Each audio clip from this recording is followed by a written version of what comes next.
उत्तर प्रदेश के चुनावी जंग में कसा जा रहा है चुनावी तंज। बीजेपी के भगवा बाबा के ऊपर तंज कस रहा है समाजवादी बबुआ तो बबुआ प्रियंका चाचा का बेटवा अरविंद राज भी कर कम नहीं। वाराणसी के शिवपुर से ठोक दिया ताल और अब उत्तर प्रदेश के कैबिनेट मंत्री अनिल राजभर के खिलाफ लड़ेंगे चुनाव। हमारे न्यूज चैनल से बातचीत में कहा कि अब उत्तर प्रदेश में खदेड़ा होगा और गठबंधन की सरकार बनेगी। सुनिए उनकी जुबानी। मुद्दों के साथ चुनाव मैदान में उतरे हैं। सबसे पहले तो सभी पत्रकार बंधुओं को बहुत बहुत धन्यवाद। आप लोगों के अथक प्रयास के बाद, आप लोगों के आशीर्वाद से आज पूरे देश में, पूरे विश्व में ओम प्रकाश राजभर जी की विचारधारा को आप लोगों ने फैलाया। रही बात चुनावी संग्राम की, चुनावी संग्राम चरम सीमा पर है। कल हमने शिवपुर में प्रवेश किया। हालांकि मैं शिवपुर विधानसभा में लगातार 2002 से हम अपने कार्यकर्ताओं के आशीर्वाद और सहयोग से मैं सदैव गांवों का भ्रमण करता रहा। पूरे बनारस में संगठन के लिए हम लोग चलते रहे, फिरते रहे, घूमते रहे और शिवपुर विधानसभा के संबंध में अच्छी प्रकार से हम लोग जान रहे हैं। शिवपुर विधानसभा में पूर्व में जितने लोगों को जनता ने मौका दिया, कहीं न कहीं जनता के साथ धोखा हुआ, लेकिन इस बार धोखा नहीं होने देंगे। हम युवा हैं और युवा ही देश में परिवर्तन लाने का कार्य करता है, ये इतिहास भी गवाह है। हम लगातार शिवपुर में घूमने के बाद हमने पाया कि शहर के नजदीक का विधानसभा होने के बावजूद यहाँ जो वहाँ रोजगार के अवसर होने चाहिए थे वो नहीं है। शहर के नजदीक प्रधानमंत्री जी का क्षेत्र है और प्रधानमंत्री जी का क्षेत्र होने के बावजूद शिवपुर विधानसभा की सड़कें जर्जर है। एजेंडा सिर्फ सड़कों का नहीं है, एजेंडा ये है कि इतना अवसर मिलने के बाद भी उसका डेवलपमेंट क्यों नहीं हुआ। वहाँ के जो नाली हैं, वहाँ जाने के बाद स्थिति ये पाई जाती है कि छोटे छोटे बच्चे उसी के किनारे खेलते रहते हैं और डायरिया के शिकार भी हो जाते हैं, तमाम तरह की बीमारियों से ग्रसित हो जाते हैं। हमारा प्रयास होगा कि अवसर मिलता है तो शिवपुर की सारी सड़कें ठीक ठाक बनाया जाएगा। जो उसमें नाली है जिसमें पानी भरा हुआ है उसका समुचित प्रबंध किया जाएगा और पीजीआई यहाँ पर हम चाहते हैं कि मिनी पीजीआई शिवपुर विधानसभा में हो।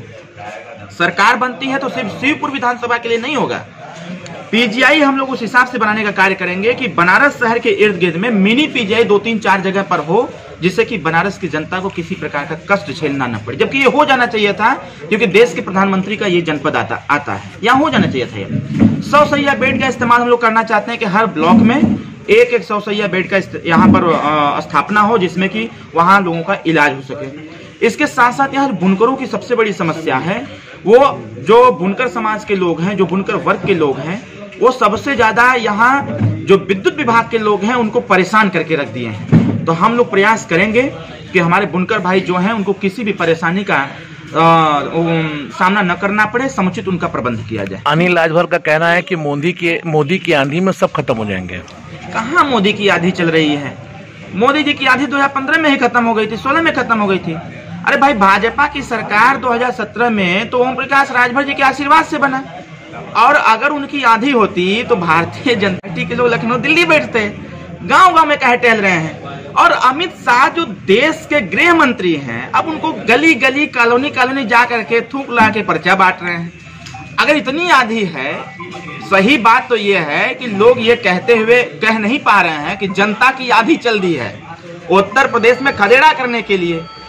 तमाम ऐसे उदाहरण आप लोगों के माध्यम से देखने को मिल रहे हैं, चैनलों पर मिल रहे हैं, सोशल मीडिया पर मिल रहा है कि भारतीय जनता पार्टी के प्रत्याशी गांव में जाने से पहले 2 लोगों को भेज के पता कर रहे हैं कि देखो कहीं छड़ी वाला तो ना है, यहाँ पर कहीं जनता छड़ी लेके तो नहीं बैठी है। जनता खदेड़ा कर रही है उनका, कहीं कोई आंधी नहीं है। देखिएगा सब धुआं धुआं हो जाएंगे लोग। इस समय आंधी जनता की चल रही है और जनता ने वर्तमान समय में जो सरकार में महंगाई बढ़ी है, छुट्टा साड़ आज किसान का खेत बर्बाद कर रहा है। नौजवान जो पढ़े लिखे नौजवान है, जिनके ऊपर भारतीय जनता पार्टी ने लाठी बरसाने का कार्य किया, ये तैयार है लाठी लेके भारतीय जनता पार्टी के लिए।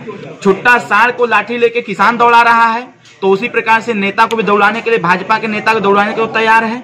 इसके साथ साथ जो बेरोजगार नौजवान कोरोना काल में बाहर से जो प्रवासी मजदूर कहे जाते थे, जब उत्तर प्रदेश में आए हैं, उनको रोजगार कोई मिला नहीं, वो भी तैयार है। जिन बच्चियों के साथ रेप हो रहा है, महिला शक्ति शांत हो जाएगी क्या? महिला शक्ति भी तैयार है भारतीय जनता पार्टी के इस बेईमान सरकार को जवाब देने के लिए। इसलिए इस समय जनता की आंधी चल रही है, मोदी की आंधी कहीं नहीं है।